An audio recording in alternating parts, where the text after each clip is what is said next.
Hey Young and the Restless fans. We have got your weekly prediction edition. And we are going to break down everything happening in Genoa City this week. Who's in danger, who's about to blow up their whole life, and who is cooking up a scheme that is going to change everything.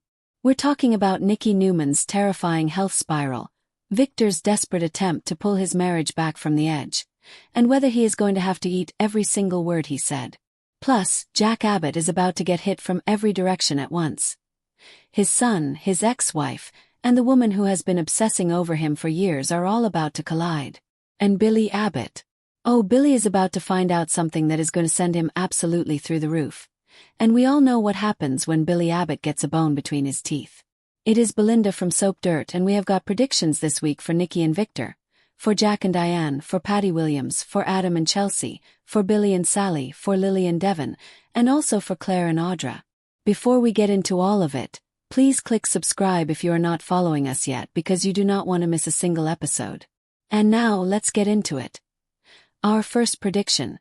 Nicky's health crisis is about to get so much worse, and Victor is going to be shaken to his core.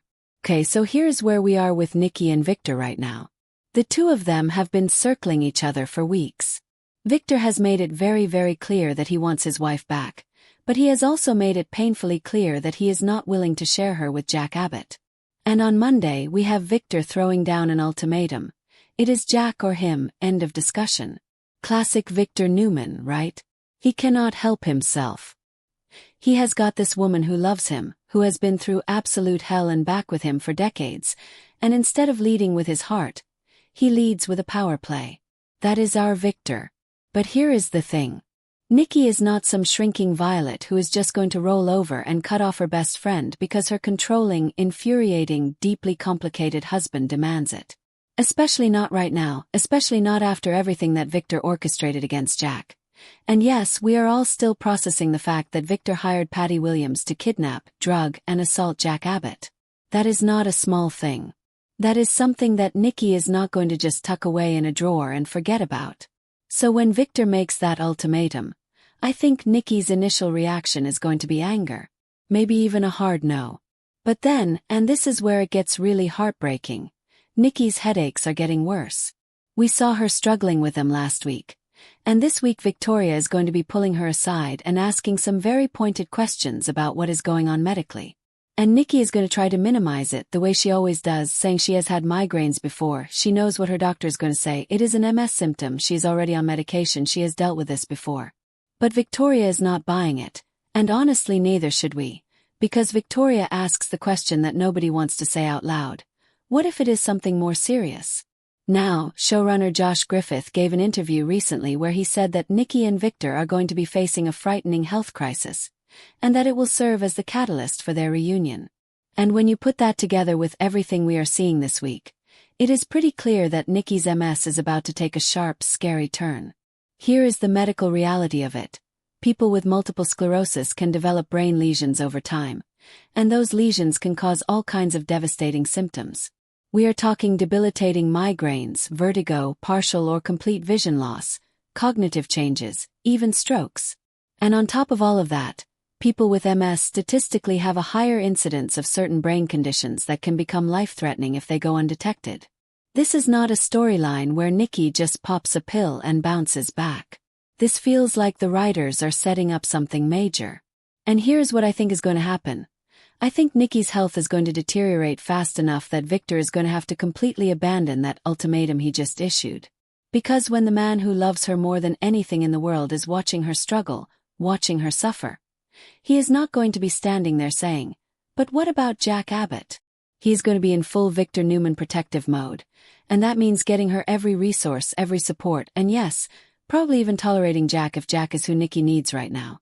Stress is genuinely one of the worst things for autoimmune conditions like MS. It is not just emotional, it is physiological. And Nicky has been under enormous stress lately. Victor causing chaos with Jack, the kidnapping scheme, all of the fallout. All of that has been weighing on her. And the body keeps score. There is also this interesting wrinkle. The second week of June we have the Young and the Restless and Beyond the Gates crossover event, which is a political fundraiser in Washington, D.C., and Victor is going to be there. Without Nicky. So Victor is going to be schmoozing with power players in DC while his wife is back in Genoa City. And if her health takes a turn while he is gone, he is not going to like that one bit. But Jack, Diane and Kyle are also at that DC event, which tells us that the Diane situation has to be resolved by then. More on that in just a second. Our second prediction. Patty has Diane stashed at the Abbott cabin, and the clock is ticking. Alright, let's get into the Diane situation because this is wild. Monday spoilers have Jack absolutely beside himself over Diane's disappearance. He has already got a private investigator looking for her, which tells you how serious he is taking this. And then Billy comes to Jack with something that makes Jack's blood run cold. Billy tells him that Patty made a direct threat. She told Billy flat out that if Diane was out of the way, she and Jack could reconcile. And Billy had actually warned Diane about this, told her what Patty said, and Diane dismissed it. She basically looked at it like, oh, that is just Patty being Patty, unstable and dramatic as always. And then she walked right into whatever trap Patty set. And then there was that incredibly creepy note that Patty left with the flowers. That message about knowing Jack would reach out to her soon because he would have a reason to. When you put all of that together and then add Patty's comment on Friday that Diane is out of the way now. I mean, it does not get more obvious than that. Patty Williams has kidnapped Diane Jenkins. Again. Now where is Diane? Here is my theory. The Abbott cabin. Think about it. Patty herself was kidnapped and held at that cabin. It is a location that is burned into her memory. It is remote, it is Abbott property, so she probably knows how to get in. And it would be the kind of choice that makes dark, twisted sense in Patty's mind. She knows that place. She has her own trauma connected to it. And in a very Patty way, there might even be something poetically satisfying to her about using it to get rid of the woman she sees as her competition. Now here is the interesting thing about Patty's plan. I do not think she necessarily intends to permanently harm Diane. I think her plan is more delusional than that. I think she believes that once Jack comes back to her, once he chooses her, she can release Diane and that will be that. In Patty's mind, this is not a murder plot. It is a temporary removal of an obstacle. But here's the problem with that plan. And you have already identified it. Patty is, and I say this with all the compassion in the world for a character who has been through a lot, absolutely unhinged. Her grip on reality is tenuous at best.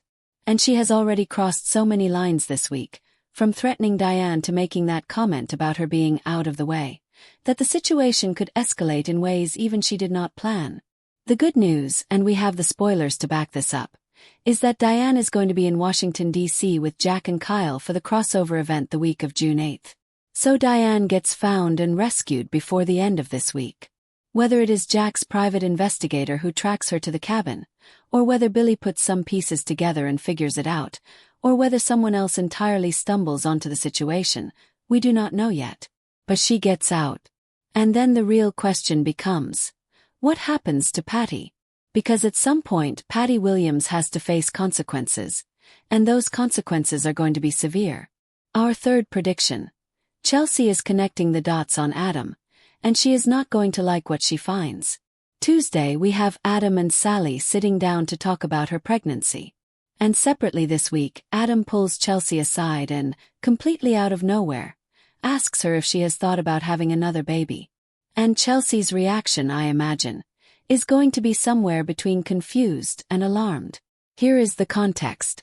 Ever since Billy dropped the bomb on Adam that Sally is pregnant and engaged to Billy, Adam has been a mess. He vented to Chelsea about it. He framed it as being bothered because of Ava, the baby he and Sally lost together, and Chelsea, being generous and emotionally intelligent, gave him the benefit of the doubt on that. She figured, okay, this is complicated grief. He lost a child with this woman, and now she is having someone else's baby. That is painful. That makes sense. But then Adam pivots to asking Chelsea about having a baby together. Out of absolutely nowhere. They have been back together for a while now, and he has never once brought this up. Not a hint, not a suggestion, nothing. And suddenly, the week that he finds out Sally is pregnant with Billy's baby, he wants to talk about having a baby with Chelsea. Chelsea is smart. Chelsea has known Adam Newman her entire adult life. She knows exactly what this is.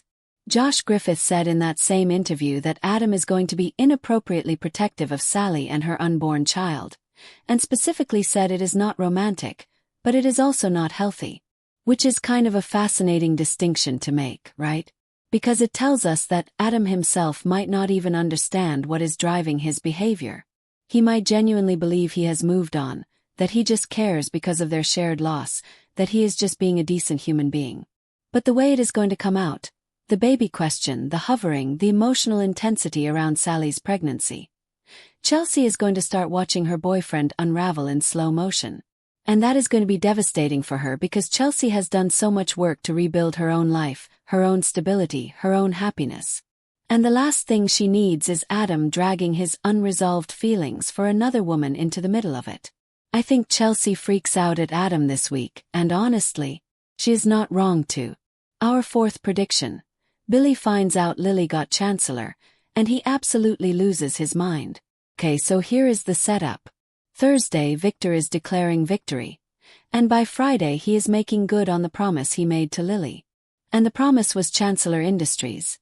That was the deal for the fake kidnapping scheme that Phyllis was running.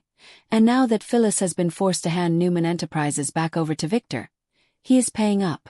Lily gets Chancellor. Now, a June spoiler tells us that Billy gets hold of information that has Lily and Devon working together to block Billy from going after something he wants. And when you put it together, Billy finds out about the deal.